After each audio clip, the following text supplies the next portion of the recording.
講翻個 Facebook，我上次都係冇講清楚嘅，因為佢有問題就會有機會令到，即係如果你個成日打機上網啦，個頭會向個前側唔使咁前壓，龜頸啦，有機會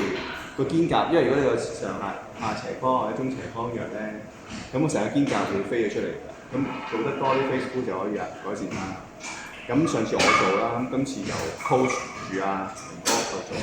咁就會知道已經初學者嗰啲問題啊。咁你可以開始。係啦，咁佢問題你改啲邊影啊？佢個膊頭縮咗啦，個膊頭得翻落去，係啦，但係手又推上嘅，係啦，開始放高啲，係啦，收個肩胛，係啦，都 OK 啦，而家開始啊，只係咁呢度收緊咗個肩胛咯喎，咁下斜方都有收緊咯喎，好之後放出嚟，都唔錯咯喎，而家，咁個 core 你收緊少少先，收呢度，你可以影側邊，影埋側邊面，你個 core 要收緊咗後邊。係啦，因為佢頭先咧成個 core 推晒出去，咁你呢度頂住咧個下部有機會咧會係受傷嘅。咁你個 core 要直嘅，好都幾好 ，OK 啦，做得唔錯嘅，得。